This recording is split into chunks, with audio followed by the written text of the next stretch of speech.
Okay, good morning everybody and welcome to today's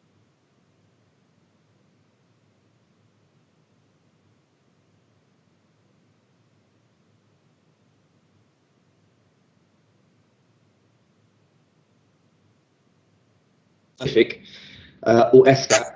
I'll be moderating today's virtual session. To answer your questions on the report, I'm delighted to have with us Ms. Gemma van Halven, who is the director responsible for all of UNESCAP's work on data and statistics. And with her is Mr. Armen Bidabaknea, one of ESCAP's senior statisticians. So thank you both very much for being with us.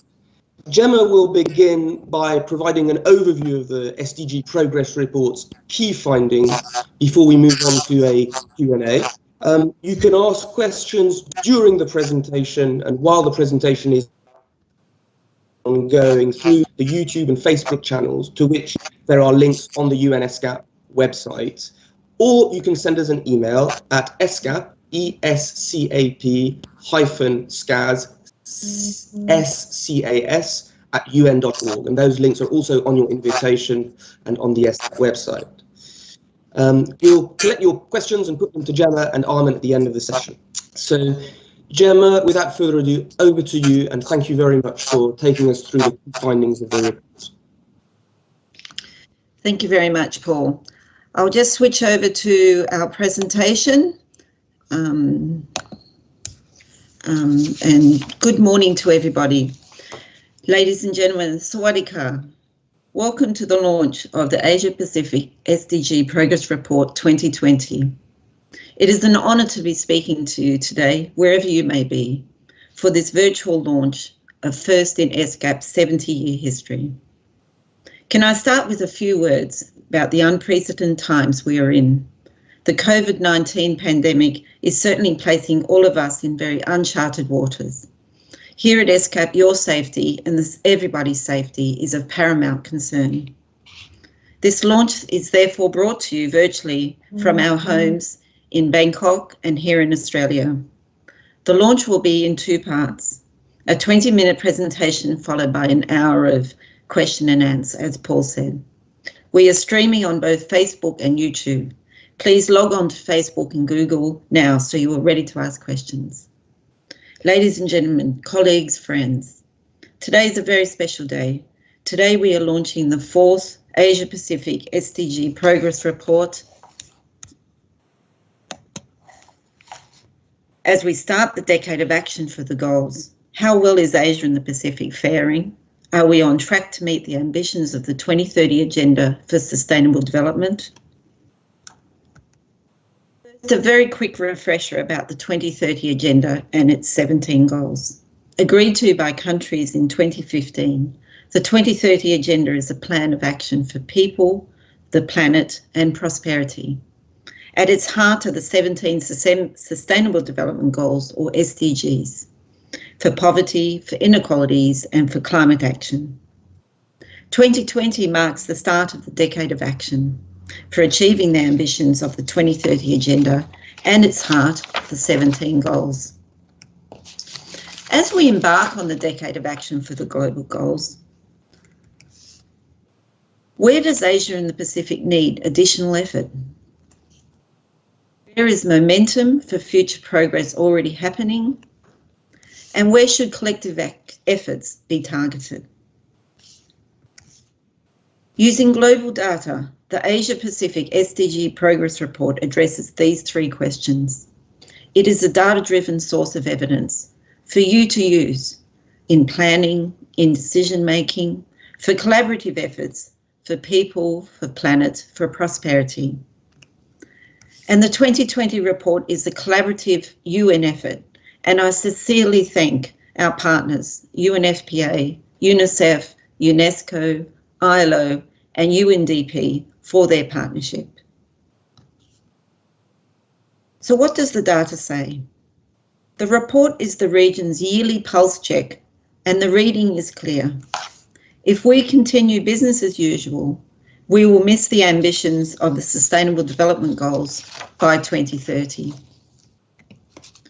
Progress across the 5 sub-regions of Asia and the Pacific is uneven, depending on whether you live in South and Southwest Asia, in Southeast Asia, in North and Central Asia, in North and Northeast Asia, or the Pacific, you are progressing in at least one of the goals, but not necessarily the same goals.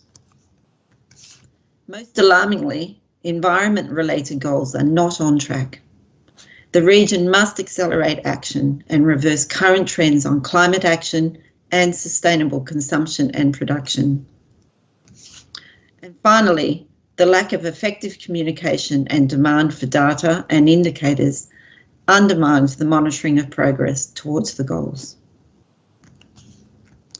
How do we know this? Using a methodology developed by SCAP and applied in 2020 for the fourth time, progress towards the 17 goals can be measured. A blank SDG snapshot is shown here. Each of the 17 goals is on the right-hand side, along with a solid black line on where the region would be now if it was on target. This year's report uses data from 2019, so the solid black line is here for 2019. Next to each goal, we also show the strength of evidence available to measure progress for each goal to give you an indication of the quality of the progress assessment. But the key thing to look for on the SD snapshot are the bars.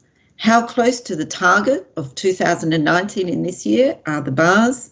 Are they going in the right direction towards 2030, or are they regressing? And the snapshot of where the region is today shows a mixed picture of progress. The region has made strong progress on some SDGs, such as Goal 1, no poverty, and most significantly on achieving Goal 4, quality education. But there has been little progress on Goal 9 for industry, innovation in infrastructure, on Goal 10 for reduced inequalities, and with the limited data on Goal 11 for sustainable cities and communities, and Goal 14 on life below water. But even more troubling is that the region has regressed when it comes to Goal 12, promoting responsible consumption and production, and Goal 13, climate action.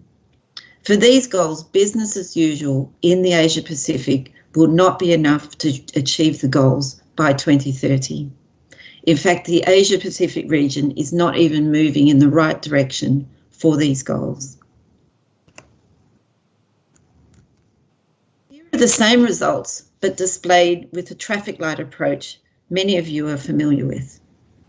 The data shows Asia Pacific is not on track to meet any of the goals, however is moving in the right direction for 11 of the goals, is stagnant for 4, and is going in the wrong direction for 2. These findings sound the alarm for Asia Pacific region to urgently foster sustainable use of natural resources, to improve the management of chemicals and wastes, to increase its resilience against and capacity to reduce the risk of natural disasters, and to adapt to the adverse impacts of climate change through integrated policies. Asia and the Pacific is a very large, very heterogeneous region. Here we display results for each of the 5 subregions. Goals where the subregion is on track, goals where progress is stagnant, and goals where progress is regressing. As you can see, there is a lot of variation. Clearly, there are disparities across our large region. For example, limited data shows that the Pacific is making strong progress on Goal 12 for responsible consumption and production, but 3 other subregions are either stagnant or regressing. Noticeably, none of the sub-regions are doing well when it comes to the environmental protection. Goals 13, 14 and 15 are all stagnating. But countries are starting to take note, and for the first time ever, SCAP member states have chosen oceans as the theme study for SCAP's 76th Commission this year. The Asia Pacific SDG Progress Report also assesses progress towards the 169 targets in the 2030 Agenda for Sustainable Development. The 2020 dashboard shows where the region could be heading by 2030. Green indicates where progress needs to be kept up to reach the globally agreed targets, yellow where progress needs to be accelerated, and red where the trends need to be reversed. The green areas tell us, for example, that if we maintain our current trends, less and less people will be living in extreme poverty. But the yellow and red areas show that when it comes to a healthy environment and inclusive development, our region is not on track. Put simply, without major action, Asia and the Pacific will continue to be vulnerable to disasters, to lose biodiversity, and to be plagued by rising inequalities. The grey areas show targets that can't be tracked yet because of the lack of data. But the data story is not all bad. This year, for the first time, we have complete data for all targets under a few goals. Let's zoom in, for instance, to Goal 7, affordable and clean energy. The macro picture for Goal 7 looks promising, largely due to progress on access to electricity and increasing investments in clean energy research. At the same time, Target 7.2 on the share of renewable energy is regressing. So overall progress may not tell the whole story of an SDG. In this case, for example, it masks the fact that the region remains stubbornly reliant on fossil fuels. As a region, we contribute half of global greenhouse gas emissions and suffer millions of premature deaths each year due to air pollution. So climate action, both in terms of resilience and in terms of mitigation, is a clear priority area for action. Ladies and gentlemen, the analysis of SDG 7 here is an example of looking beyond the average. Similarly, looking deeper into the sub-regions is also important as we design our decade of action for the goals. Now some good news for Asia and the Pacific. When we started in 2017, only 25% of the SDG indicators had sufficient data for progress assessments. In 2019, 42% of SDG indicators had sufficient data. This increase shows that the statistical community in the region is responding to the need to produce data to monitor the SDGs. However, a third of the SDG indicators are still without any data for the Asia and the Pacific region. And to reinforce the data story, we can also look at data availability by economic, environment and social domains. The good news here is that 59% of the SDG indicators with an economic theme have sufficient data. The not so good news is just 31% of environmental indicators had sufficient data, and in fact 58% of the environmental indicators had no data at all. Compare this with the economic indicators, where the number of indicators with no data is much smaller at 17%, or the social indicators where there is no data for 38%. Ladies and gentlemen, the challenge for Asia and the Pacific region is not only environmental goals, environmental targets, but also environmental data. For the UN, supporting countries with their data needs is a priority, something we are addressing through our interagency data group with country, regional and global development partners. Ladies and gentlemen, I said earlier the SDG Progress report can be used for identifying priorities for collective action. The 2020 report shows collective action is needed to protect our planet's shared resources, to build resilience against disasters, and to increase the share of renewable and clean energy. The report shows that collective action is also needed to increase economic growth for least developed countries, to create more productive and decent employment, and to enhance sustainable transportation and connectivity. Collective action is also needed to improve gender equality and protect the rights of vulnerable groups, to enhance the quality of education as well as mental health and well-being.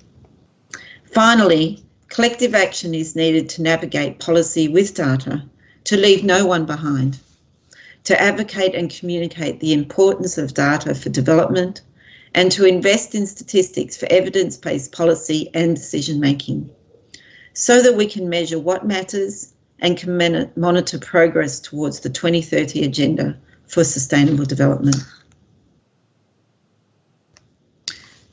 These results and more are available not only in the Asia Pacific SDG Progress Report, but they're also available in the Asia Pacific SDG Gateway. The Gateway is live now. You can access it online. I encourage you to check it out. The Gateway has been live for 2 years and is a very popular resource for Asia and the Pacific. Let me explain a few features, some of which are new this year. First, you can view the progress snapshot and the progress dashboard.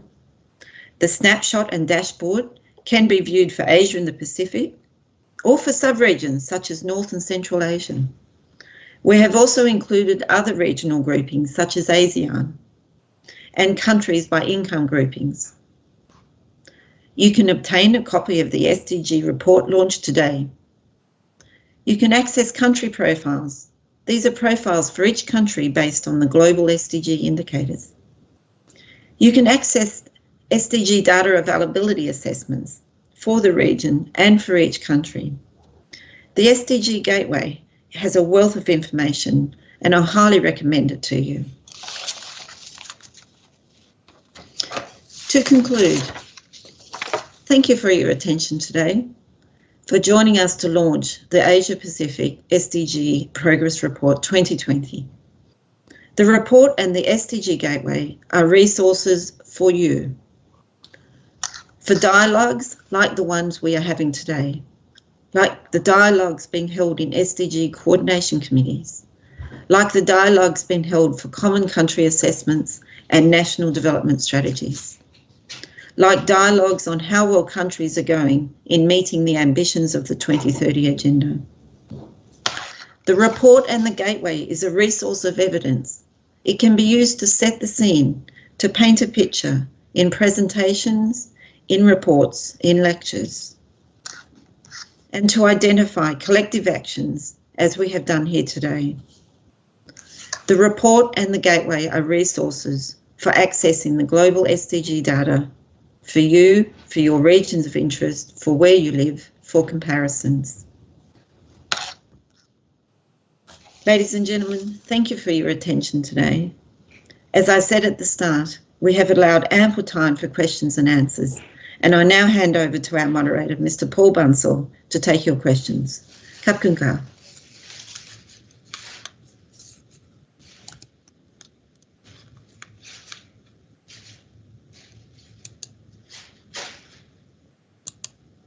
So thank you very much, Gemma, for that very clear overview. Now I would like to jump in straight away with the questions. Can I remind viewers who are interested in asking a question that they can do so on both the YouTube and Facebook feeds or via email.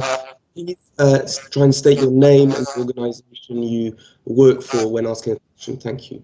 So the first, I'm going to start with the first question from a UN colleague, Rika Munster, who asks, given that such a large proportion of indicators are not available, how does this affect the accuracy of the results that you're presenting in your report? And how does the progress assessment methodology address this data gap issue? Over to you, Gemma. Thank you very much. Thank you very much for that question.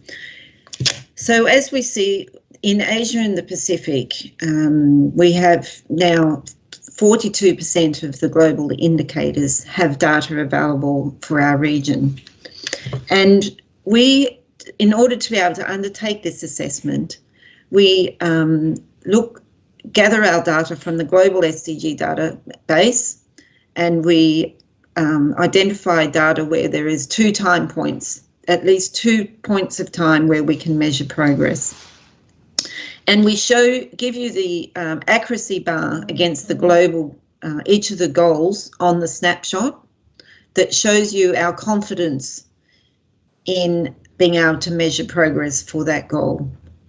The evidence bar is our assessment, is also our assessment of the quality, but also the bars you'll see, for some of the bars, they are shaded. So we're saying that where we have the confidence in the result, it's the number of bars on the evidence bar, maybe 1 or 2, and the bar itself might be shaded. The progress assessment is based on globally agreed indicators and global data. It is used not only in the Asia Pacific report, it's used in the global report, it's used in the thematic report by our partners such as UNICEF and ILO. So we have, and a lot of work goes on in assuring the quality of the data between the countries and the global SDG data custodians. So we feel confident in our methodology and in the data availability, and we provide you with those 2 tools for you to assess the quality, the evidence bar and the shading on the bars. I might ask my colleague Arman if you wanted to add anything there. Thank you, Gemma. I think you covered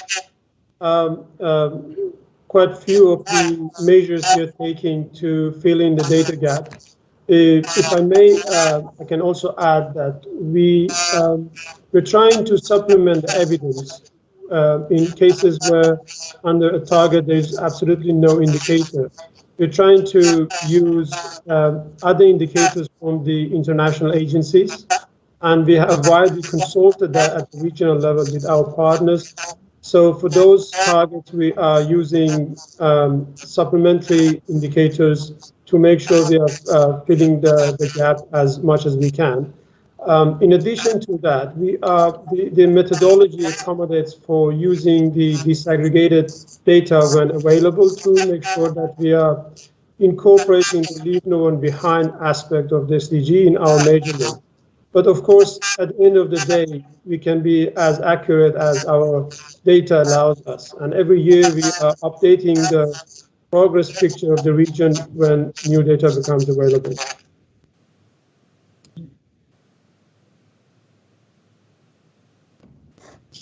Thank you very much to both of you for those answers. I now have a question here from Hannah Fernandez from Eco Business. And Hannah would like to know what Southeast Asian countries are leading and which ones are lagging in the goals overall. And I could supplement that by saying maybe you could say something about the sub-region. That might be useful too. Thank you. Well, thank you very much, Hannah. Our methodology here takes the global agenda and the global data and produces a progress assessment for the region as a whole, Asia and the Pacific, as well as for sub-regions, as I've shown you here. The methodology requires setting some targets, and in this case, targets in the 2030 agenda are global targets. So we have presented there some results for Southeast Asia, as I had shown you before, and Southeast Asia itself comprises, is going very well on good health and well-being, and on quality education, and on industry, innovation and infrastructure, Goal 9. We have not undertaken a progress assessment using this methodology for each country. But we are working with some countries, actually we are working with some countries in Southeast Asia who are looking to apply this methodology to undertake their own assessment of progress towards the goals. So at this stage, I would we have not analysed individual countries within each of those regions, but I do know that the Southeast Asian community are very active in the 2030 agenda, in undertaking voluntary national reviews, and very active in terms of improving data availability for monitoring progress towards the 2030 agenda. Armand, do you want to add anything there about Southeast Asia? No, I think that was everything that report says about Southeast Asia.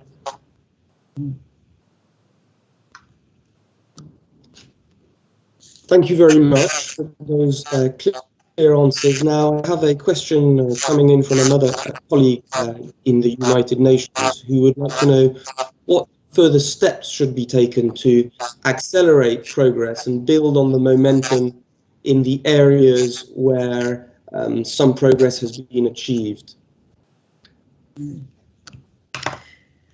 Sure. So in terms of steps to accelerate progress, so this report, we have identified 4 areas where we think collective action can be undertaken. We highlighted there the collective action in terms of environmental areas, social areas, economic areas, and in terms of data and availability.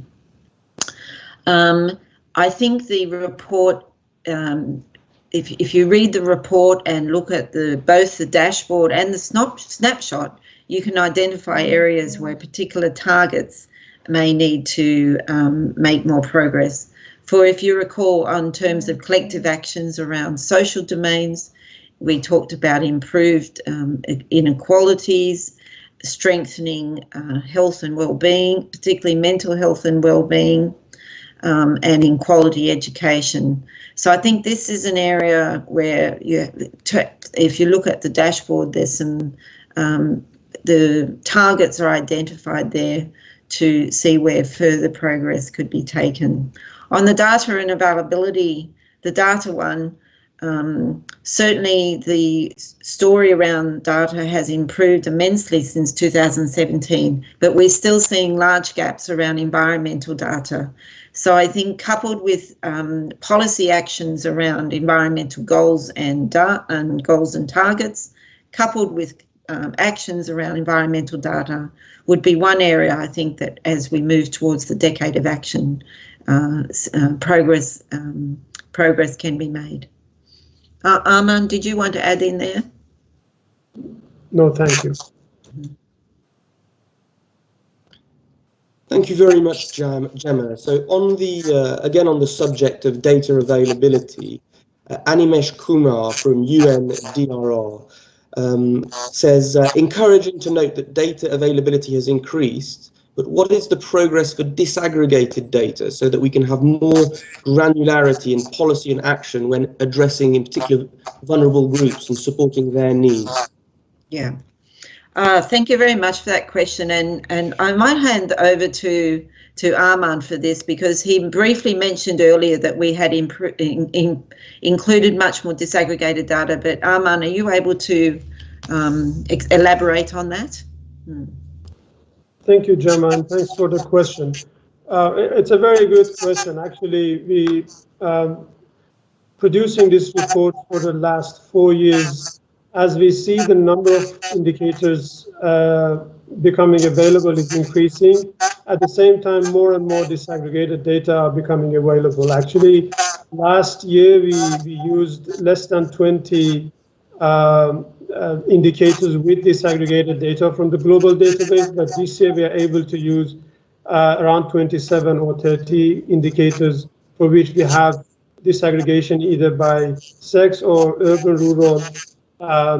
But of course, that's not enough. We need to do a lot more work on producing more disaggregated data, or using existing data sources, or integrating different sources of data to produce more disaggregation and make them available.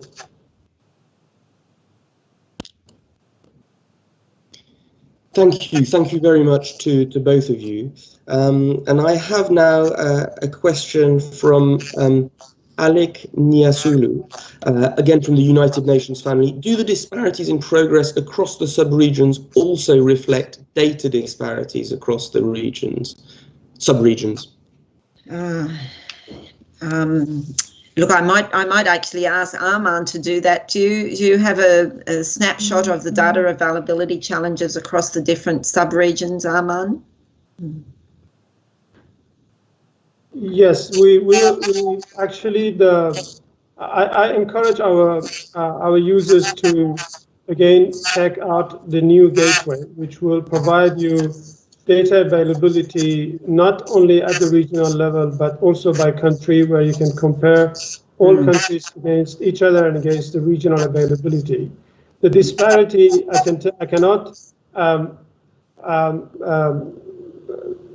tell you what is the availability for each of the subregions, but I can tell you the availability of the sufficient data for SDG indicators ranges from 20% to 47% across Asia Pacific for countries.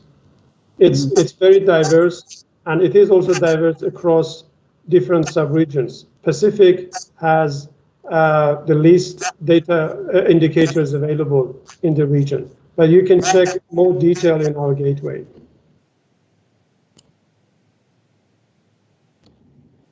Thank you. And I have to ask this question, although I know you've partly touched upon the amount of work you've done at the country level, but I'm getting many questions here from many colleagues in Thailand, colleagues and members of the public in Thailand who'd like to know a little bit more about how Thailand is doing in its progress towards the SDGs. If you could try and answer that question, that would be super. Thank you.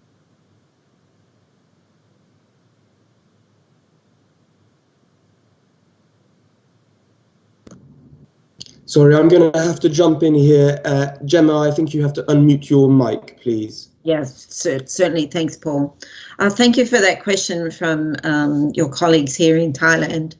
Thailand is one of the countries we have been working very closely with the UN country team and the Thai National Statistics Office to work through this progress methodology to see how Thailand itself is progressing towards the goals and targets of the 2030 agenda. We're one or two steps before we can actually publicly share, SCAP publicly share Thailand's findings. The Thailand country team, UN country team, and the Thailand NSO have applied this methodology, and we're currently working with them to see whether this could be made available for discussions such as this. But it's really pleasing. Thailand and several other countries have applied this. Off the top of my head, unfortunately, I don't have the results for Thailand, but very happy if people who are asking this question wanted to reach out to us. We'd be very happy to reach out to both the country team and the Thai National Statistics Office and try and facilitate a discussion on how well Thailand is going towards the 2030 agenda. Okay, thank you, Gemma. I now have a question from Reena Chandran from Reuters. On the Sustainable Cities goal that the region has made little progress on, what parameters did you measure? And there is a second part of the question: are there any countries that have done marginally better, and which are the ones that have regressed? So the first part of the question, maybe first, on the Sustainable Cities goal that the region has made little progress on, what parameters did you measure? What did you look at? Thank you.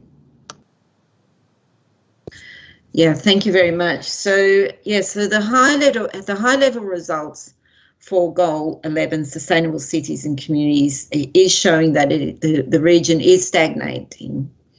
I also want to point out for that Goal 11, the evidence bar was only 1 of 4, so evidence is low, and the bar is also dashed. So our confidence in the results for Sustainable Cities and Communities is lower than our confidence in many of the other goals.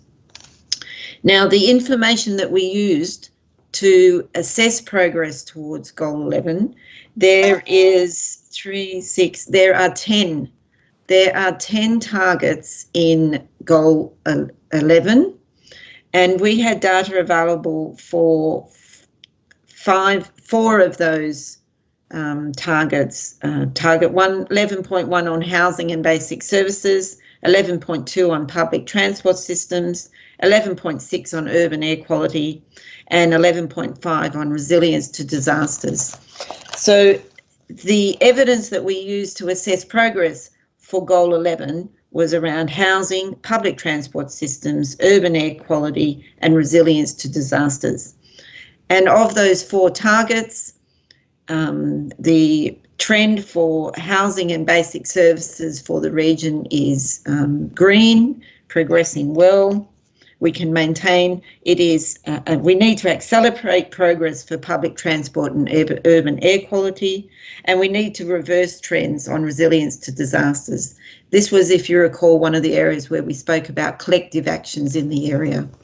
So that the Sustainable Development Goals and targets and indicators are the evidence base that we use for measuring sustainable cities. Arman, anything to add there? Yes, I think you covered most. I just wanted to add that, as Gemma also mentioned, this goal is one of the goals which evidence is very poor. So we had to supplement information from other data available from international agencies. So the only indicators that are official SDG indicators available are related to disasters, which are economic and infrastructure impact of disaster, as well as human impact, like death and missing people. But we also used other indicators related to quality of air, as well as access to sanitation services, to cover as many targets as we can. So eventually we managed to cover 40% of targets with SDG indicators, as well as other supplementary indicators for measuring Goal 11. Thank you. And now I'm going to follow on with a question from Yerlik Karajan, who's an SDG advisor and who's writing to us from Kazakhstan. He has a burning question on coronavirus, which is on everyone's minds, and asking what sort of impact can we expect from coronavirus when it comes to SDG progress, and in particular on the social progress goals. What is our initial assessment or thoughts on that? Thank you very much for your question. And as I said at the start of this launch, we really are in very unprecedented times. At the moment, the main focus clearly on all of us, certainly all of us at the UN, is on safety of ourselves, our staff, of everybody. This report is a regional report. It's an annual report, and it's based on data that from the Global SDG report from 2019. So clearly the data comes from a period before the current coronavirus pandemic has emerged.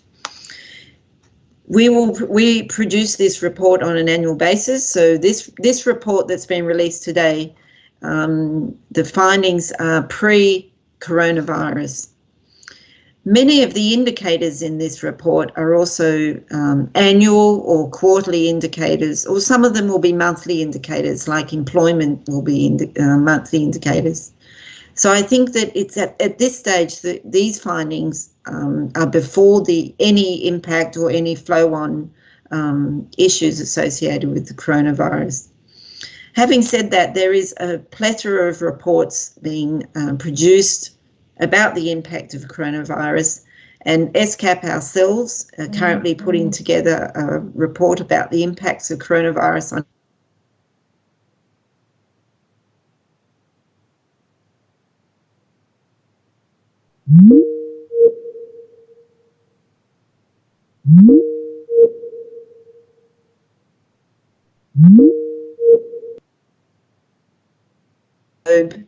And I think we need to, at the moment, in terms of the Sustainable Development Goals, the impact and changes will take some time to come through to the data sources, to flow through to the global data values before they're reported in reports such as the one that's released here today.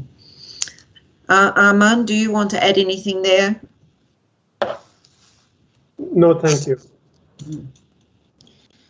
Thank you, Gemma. And if I may, I'm just going to come back to the second part of the question from Reuters. It was asking about, are there any countries that have done marginally better?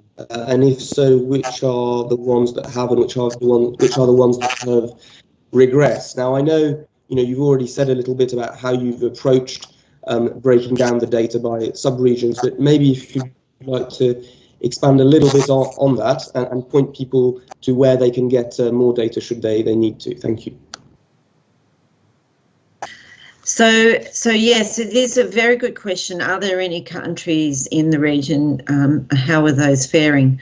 So if you recall, on the SDG Gateway, we have made available to you access to the global data values and country profiles for the SDG indicators. So as my colleague Armin and I explained, for Goal 11, we used 4 different indicators to be able to assess progress with Goal 11 on sustainable cities and communities.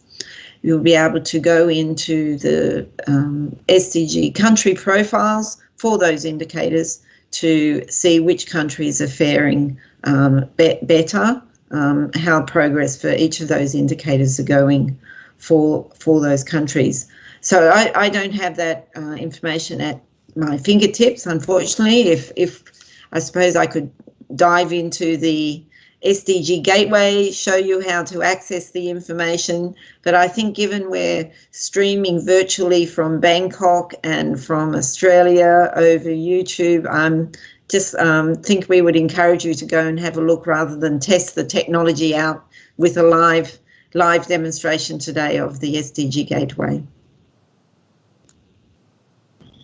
Thank you, Gemma. And if I could just follow up with a question from SIAP in Japan, from Mr. Ashish Kumar. Are you planning to bring out progress on population groups like disabled persons? And what is the time frame in which you're working for it? It has, he feels, important policy implications as we work to protect the most vulnerable groups.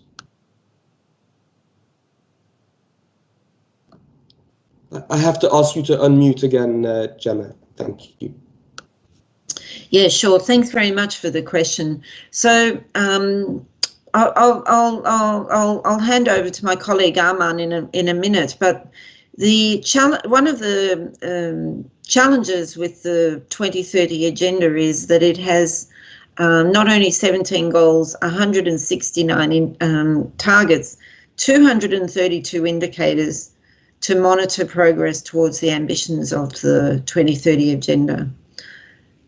A lot of those indicators, and you'll see that a lot of those indicators are social indicators, which will enable disaggregation by different population groups, like disabled, like migrants, by gender, even urban, rural, for instance.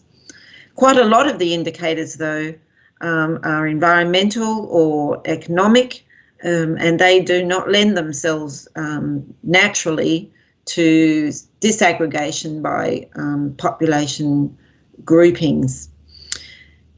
So that's the first thing, is to realise that we've got a mixture of indicator types here. Not all of them lend themselves to different population groupings, such as disabled and other vulnerable groups. There are a lot of reports, though, that have brought together those dimensions, like UNICEF have brought out some thematic reports around children, including in our region, around youth, where they are providing much more in-depth analysis around some of these marginalised groups. And so our report is a regional report across all 232 of the indicators. It's a sub-regional report, and it makes use of disaggregated data where we can, but our analysis, the analysis disaggregation is a regional and sub-regional geographic analysis rather than a vulnerable group analysis. Arma, do you want to add there? Yes, thank you for the question.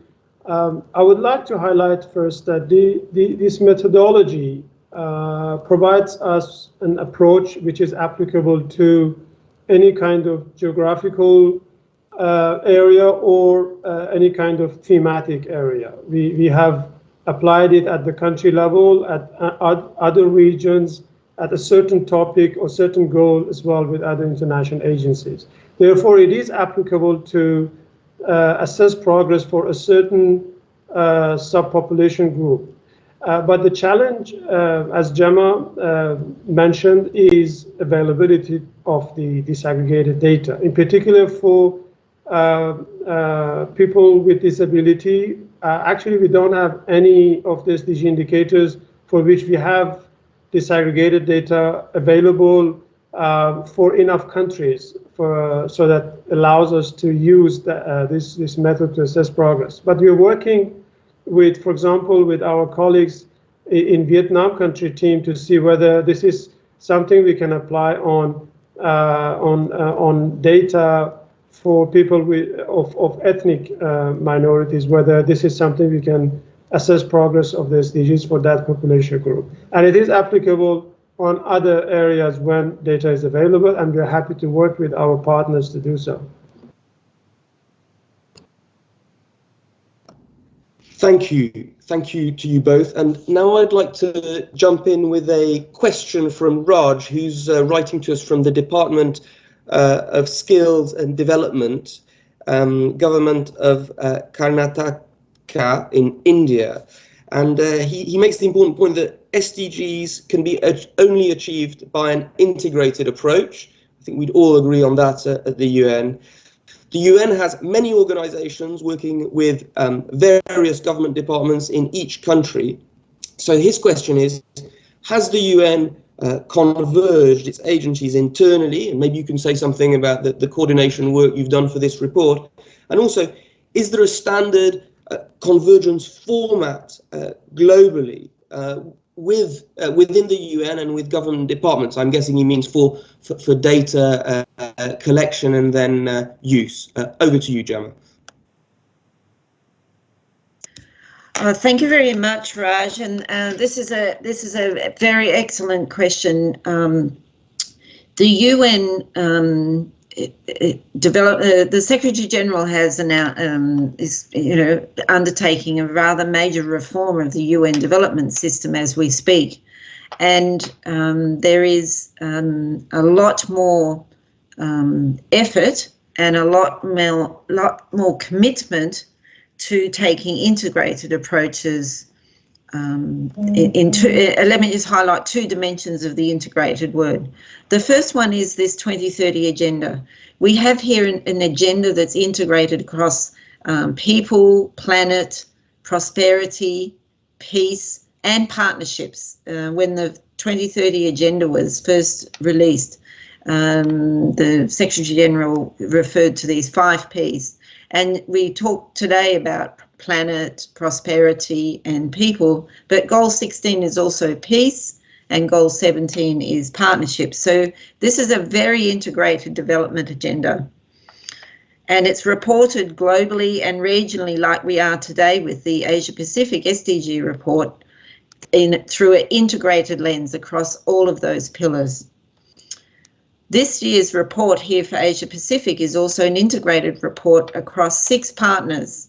So it's evidence that we here in Asia Pacific are working across 6 partners.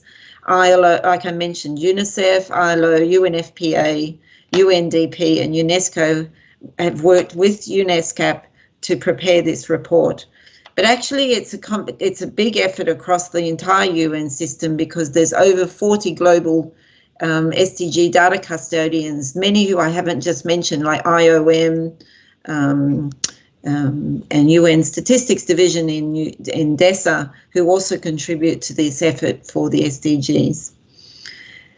And then in terms of the second level of integration is this integration between the country, regional and global levels. And this report we've mentioned a few times that we're working with several country teams, UN country teams in Asia and the Pacific. We've so far mentioned Vietnam. We're also working with Thailand. We're also working with Bangladesh in South Asia, where we can bring this integrated one UN approach to the development priorities of your country. We're also working, actually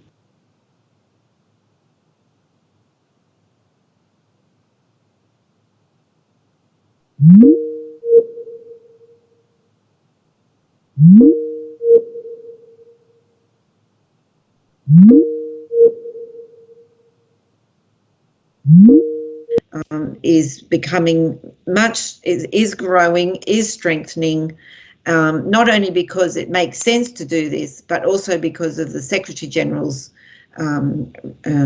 development system reforms, in particular the regional reform phase 2 recommendations and the revitalised resident coordinator reforms.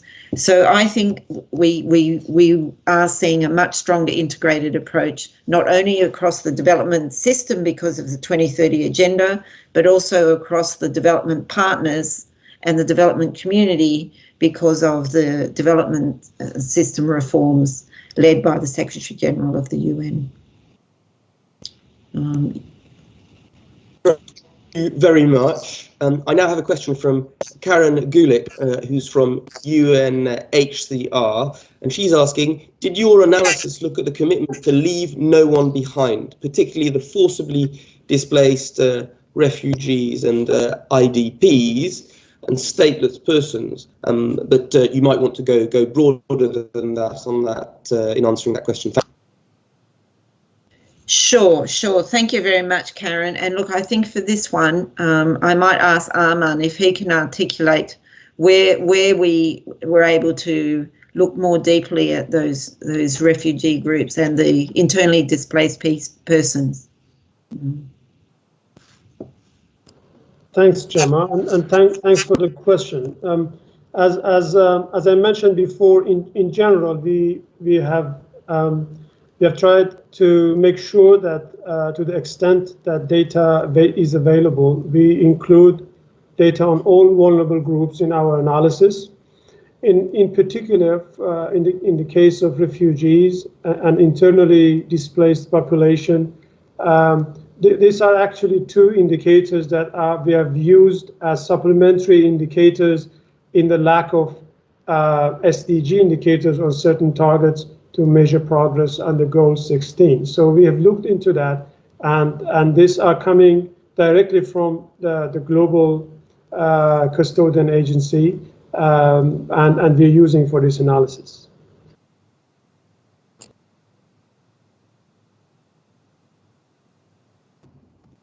Okay, thank you very much. And now I'm going to just, I've got a follow-up question from Hannah at Eco Business, whom you've already responded to once, but who says, Southeast Asia is the only sub-region in all of Asia Pacific that has regressed on Goal 10, reduced inequalities.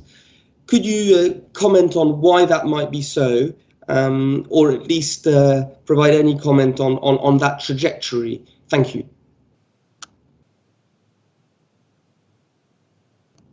Arman, I might need to defer to you on this one. Are you able to address this question around Goal 10? Sure. Thanks for the question. Yes, you're right. The Southeast Asia is the only one. I'm afraid I can't comment on why it is so, but I can elaborate on the information that we've used to assess progress. Unfortunately, Goal 10 is one of the goals, which is, I call it data poor, which is the goal that we don't have really enough information to assess progress, but with limited data. Indicators that we have used for assessing progress on this goal are Gini coefficient that I think most of you are familiar with, and the population below 40% of the median income, which is an SDG indicator again. Using that, the data shows that the situation is actually regressing and is worse than what it was in 2000. But of course, we need to keep in mind that these are only income inequality. So there are other dimensions of inequality between countries, within countries, inequality that we don't have enough data and indicators are not yet available for us to be able to show a full picture of inequality. So if more data become available, if you use different sources of information, you might get a different picture of progress on this particular goal for Southeast Asia. Thank you, Arman. From Beatrice Laforgia, who's a journalist for Business World.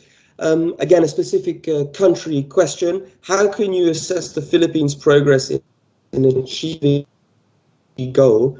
And where did the Philippines improve the most, and what goal should we focus on moving forward? Now, I know you may not have the answer to that question off the top of your head, but if you have a thought on how the Philippines sits within the sub-region, and if you could point the journalist to where that information is available on our website, that would be great. We can also do so in writing afterwards, obviously, but over to you, Gemma and Arman.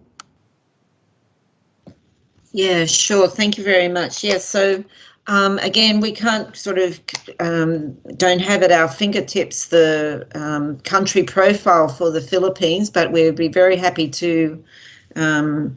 Well, I certainly draw your attention to the SDG Gateway. You could go, actually, while we're talking now, you could go to the Gateway. You could click on the country profile part of the SDG Gateway, enter in the Philippines, and the profile of all the data that is available for Philippines will be produced for you in a country profile document, which you can then take away.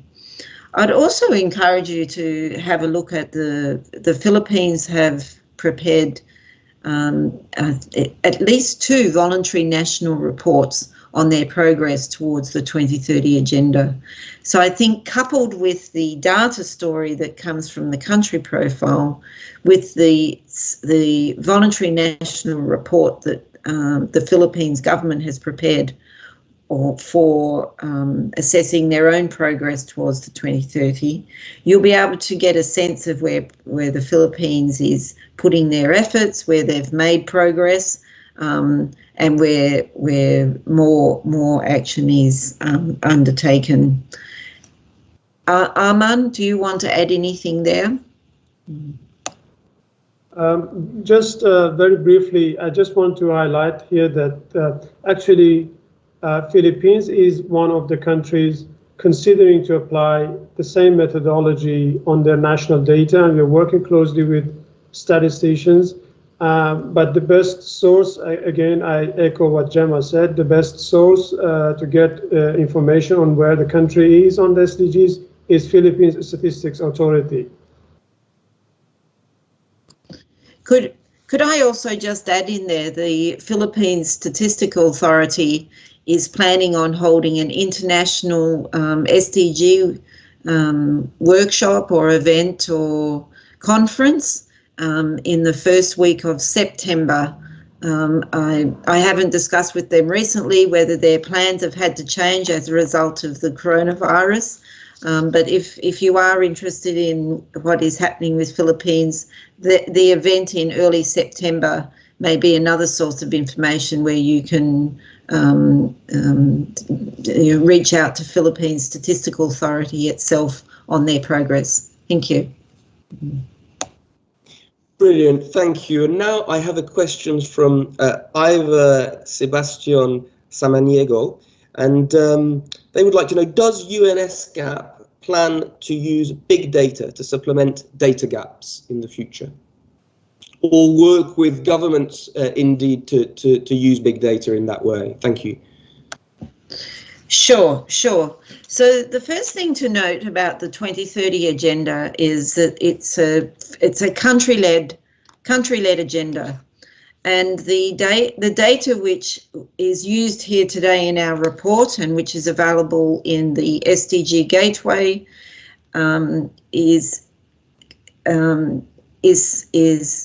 its origins comes primarily from countries.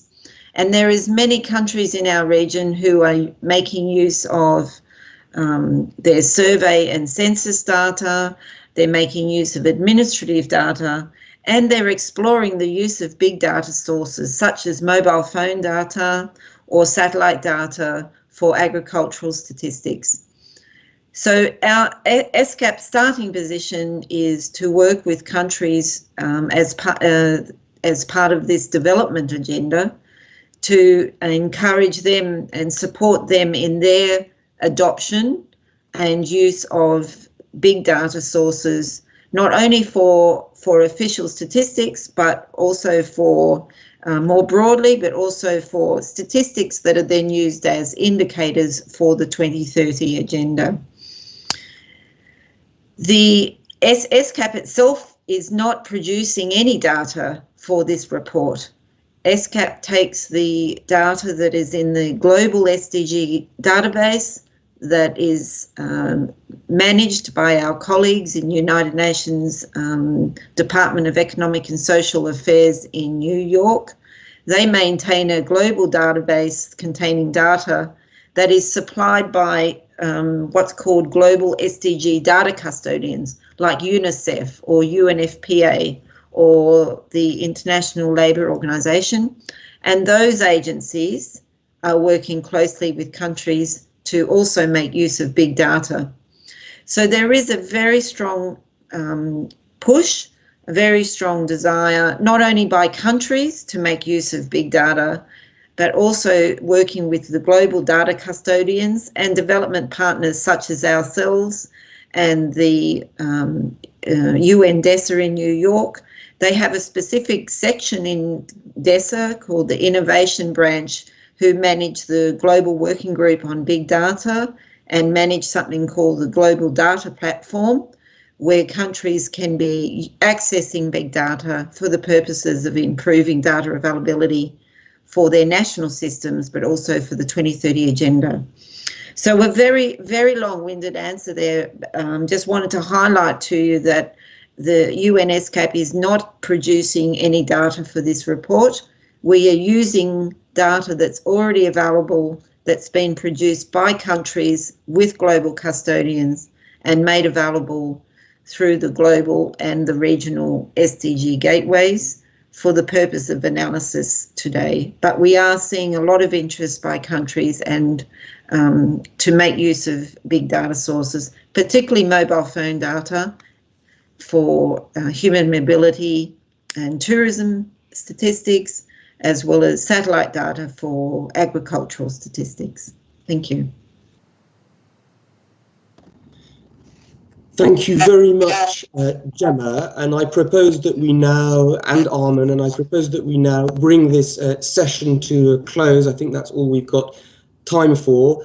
There have been a number of questions on whether we have been assessed how the region should be responding to COVID-19 to support sustainable development. And so I'd just like to jump in and reassure the people watching that are interested in this area that a paper will be published very shortly on precisely that subject. So thank you very much.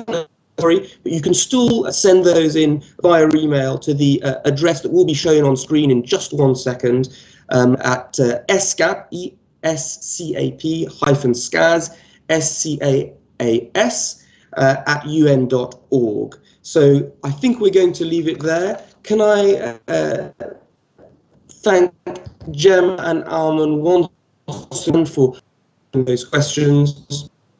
all of you for joining us in these rather uncertain times to talk about SDG progress and to look towards the future and beyond some of our more immediate preoccupations at the moment.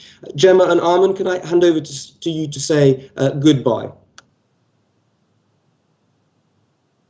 Yes, thank you very much, Paul, and I'd just like to thank all of our listeners and all of our contributors for joining us today. Like I said at the start of this presentation, this is a first for SCAP. I think it's the first in our 70-year history that we've had to do a virtual launch like this.